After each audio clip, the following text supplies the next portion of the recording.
Chen Liyi wakes up among strange people in an unfamiliar place. It seems to him that everyone is having fun around him, fires blazing brightly. The smell of roast meat is delicious. Chen thinks he's at a party in his honor and runs to his new friends. He's popular, he's a waxer. But suddenly he falls and notices that his hands and feet are tied. Suddenly, a display window appears in front of him with conditions written on it. Chen realizes that within 12 hours he will be hunted by primitive people and his task is to survive. If he survives, he will receive a skill and a gift. The countdown is on.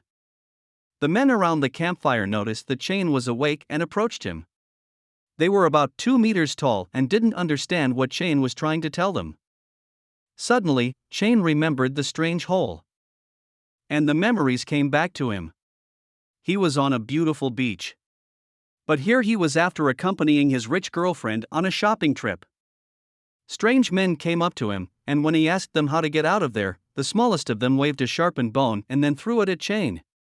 The bone flew past him, but Chen realized he had to run. However, the second spear hit Chen and the same display window reappeared with a message about surviving for 12 hours and a reward if you were lucky. Then the third spear also struck our hero and he fell and lost consciousness. He woke up already bound in the monster camp. A display window tells him that he has survived. As a reward, Chen received a beginning knowledge of the language of the hosts of this world, a map, and a beautiful battle axe. Listening to the conversations, he realized that this was a primitive world, so he would be able to survive and create his civilization. He will be able to get stronger by pumping up his skills and getting more and more rewards. Chen gains strength and a battle axe, break the ropes that bound him, and demands that the savages who have decided to eat him recognize themselves as God. But the primitive people do not know what God is, and their leader pounces on Chen, trying to strike him with a bone spear. If defeated, Chen faces the loss of his battle axe. And without an axe, he can't survive. Losing is impossible, but the savage is so strong, waxing Zien. After a long fight, Chen chops his opponent's spear.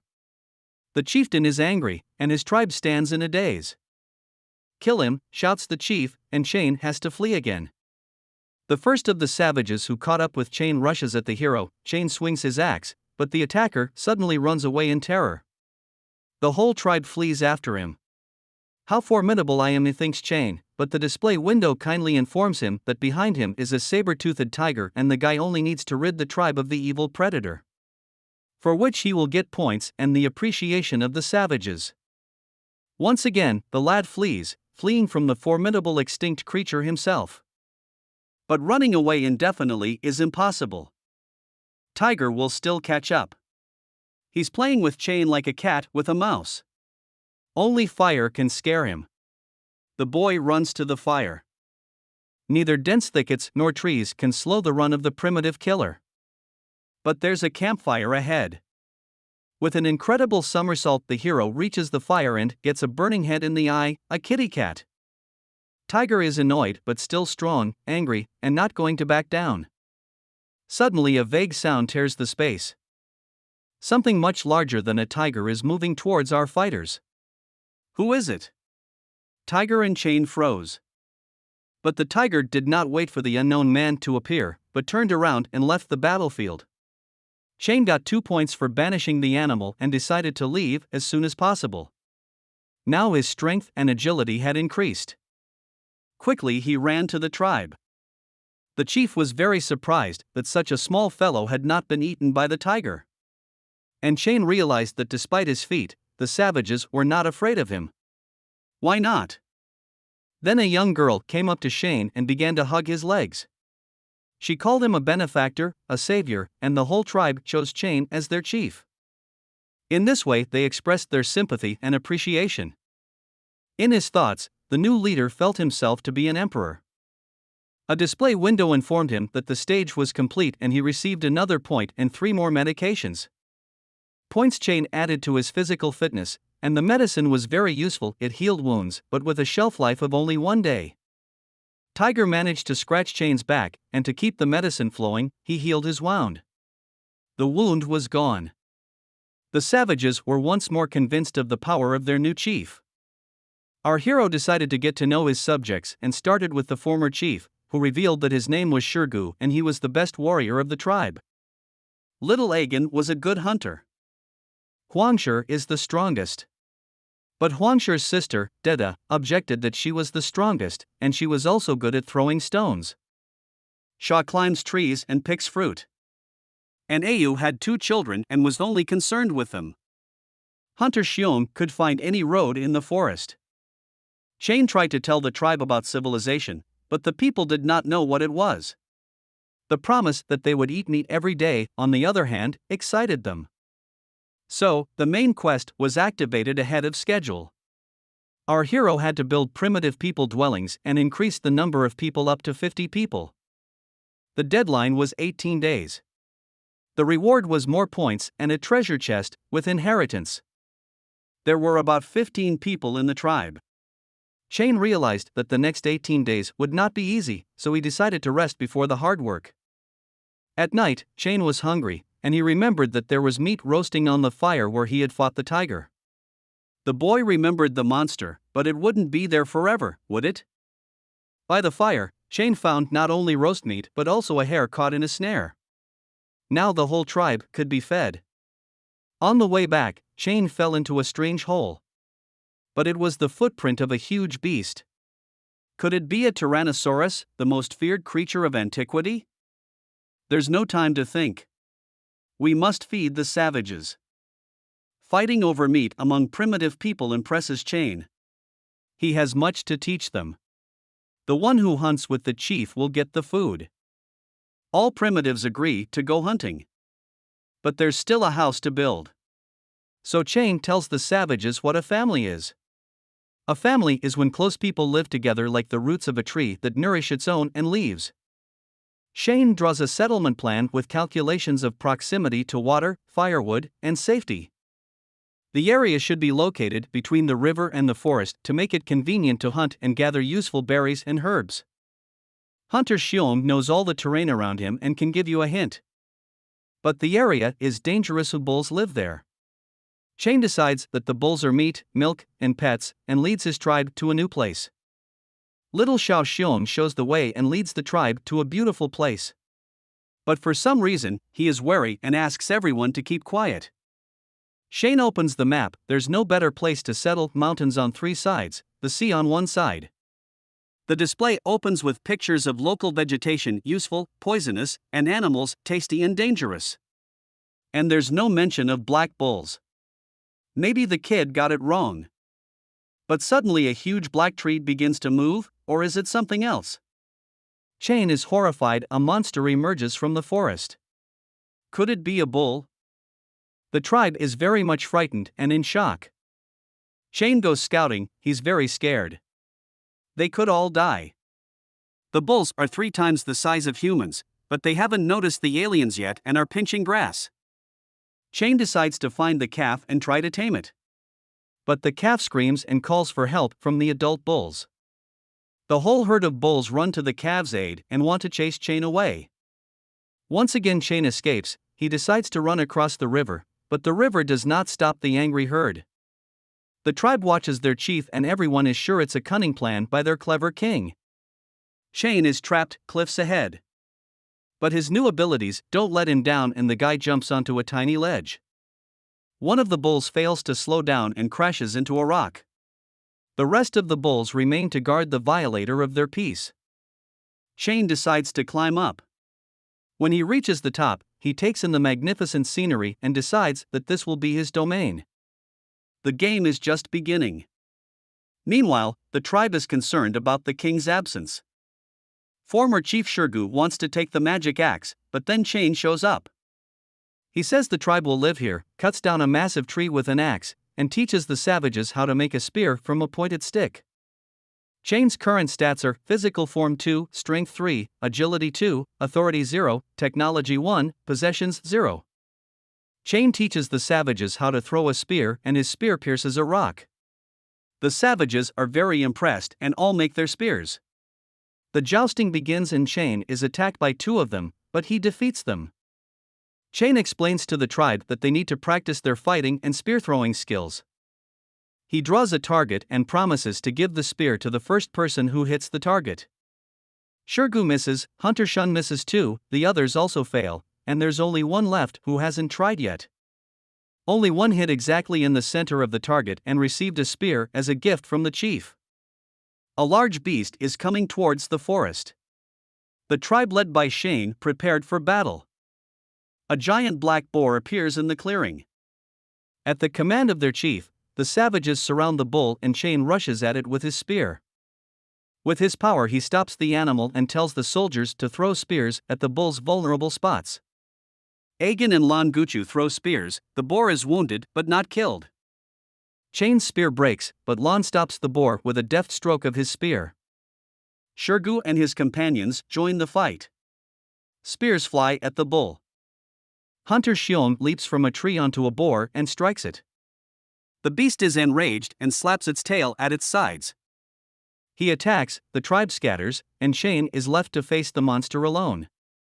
A guy kills a boar with his axe. Now the tribe will have plenty of meat and they will have a feast tonight. Shine rewards the Hunter Shun and Aegon who fought the best. Aegon will go with him on all hunts and get a new weapon. Shurgu boasts that without him, the chief would not have succeeded. Shane is surprised that his tribe eats raw meat. He's seen meat roasted on a fire, but Dada says that fire is always random and they don't know how to get it. Shane realizes that without fire, no civilization is possible. Using a broken spear, he teaches the tribe how to make fire by friction. Adds sawdust to the hollow in the wood, inserts the spear, and begins to rotate it. The fire is kindled. The tribe welcomes the king. Once again, the table of Chain's pumped properties appears on the screen, Technology 11. Shane doesn't understand why he needs the technology points, but the display reminds him that the technology points can be used to identify rock art, for which new points will be awarded. Rock art can be used to transmit and retrieve important information. Hunter Xiong reports that the boar killed was a female and there is a den with cubs nearby. Shane gets another quest to domesticate animals. If he succeeds, he will be rewarded with a small treasure chest and a cookbook. Hunter Xiong goes with Dada to get piglets, and Shane is going to build a pigsty. He sends men into the forest for branches and wooden trunks. Aegon leaves ropes of straw to tie wooden branches together. Shane teaches people how to build a room out of twigs and rope. Finally, the pigsty is built. Savages fight for the right to live in a new home with their king. Shane says this is not a house for people but for pigs. The hunters have brought 8 piglets, but Shurgu and his friend do not want to give the pigs such a beautiful home. Shane warns them that if they stay living in the pigsty, there will be no room for them in the new houses. Now everyone agrees to wait for the new houses. But the piglets can be eaten.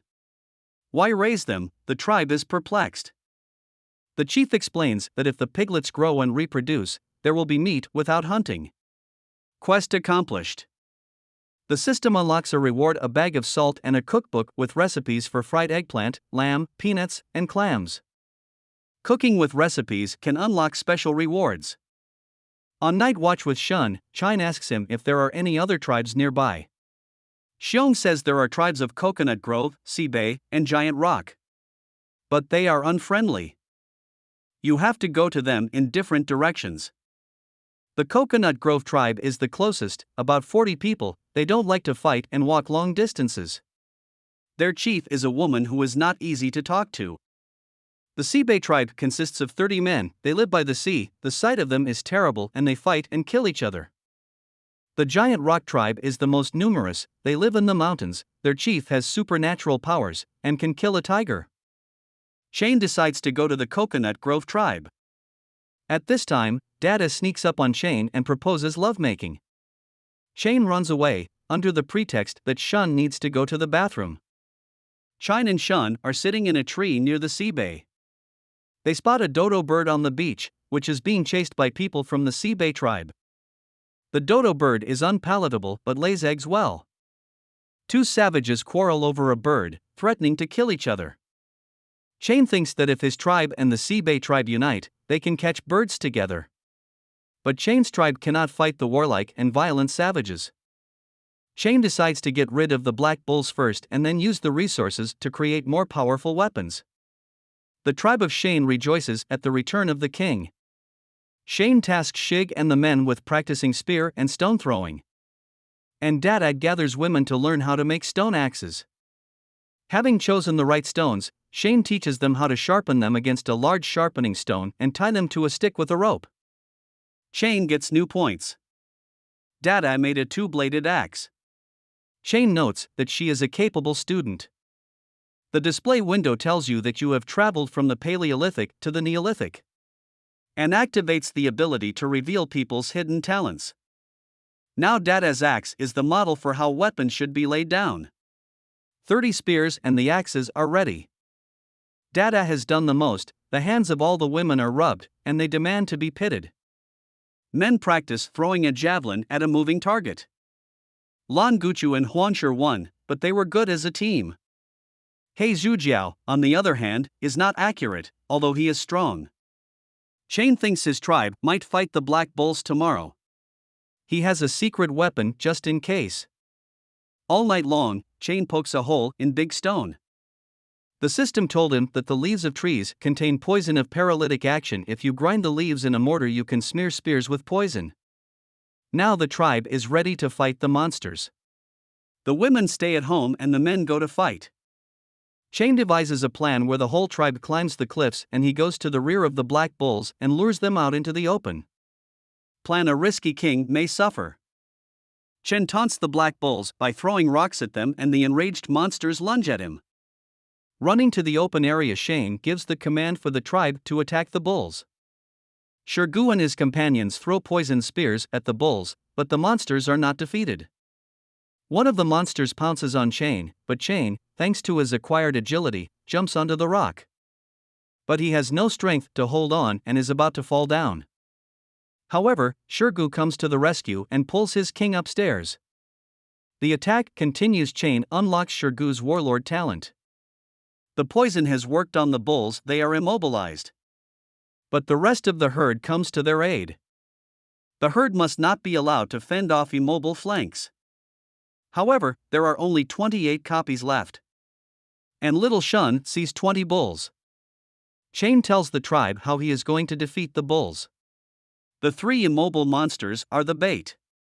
The strongest leader will come out to save his kin, and that leader is the one to be hunted. Shane was right, a monster came out of the forest. A huge monster came into the clearing. The bulls attacked. At the command of the leader, the bulls beat the rock with their horns. The stone wall cracked. From the jolt, Dada falls off the cliff. Huangsher and Shane rush to his aid. Dada lies unconscious. Men put out a replica prepared to repel the bulls' attack. Shirgu commands the tribe to defend their king. The bulls attacked. The men of the tribe repel the attack with their spears. And Shane chops the bulls with his axe. Some bulls are defeated. There are too many of them. The tribe fails to kill one of the bulls, but suddenly the monsters start to retreat. It starts raining and King Bull comes into the clearing. He's huge, strong. His roar deafens the tribe, a sound wave so strong that everyone has lost their fighting spirit. Shane decides to distract the monster's attention and tells the tribe to move away, taking the wounded Dida with them. Shane engages in combat with the beast. Thanks to his agility and axe power, he attacks, but the enemy is so strong that Shane turns to flee. He sees a crevice in the rock and tries to hide there. The bull is approaching. The 64 tribes prepared to do battle with the monster. However, spears cannot pierce the thick skin of an animal. Shane was seriously injured. However, Shirgu does not give up and leads the men in an attack on the monster. The bull tries to trample it. With a sound wave, he rolls the savages to the ground. A wounded Shane enters the battle. He wounds the monster with his magic axe. He gives the command to launch poison copies into the wound. The bull tries to run away, but the poison stops him. Tribe triumphs in victory. But the other bulls don't scatter. They're waiting for something. The Bull King comes to life and pounces on Shane enraged. Chain's death is imminent. The bull launches a spear fragment at Chain, but Data gets in his way and is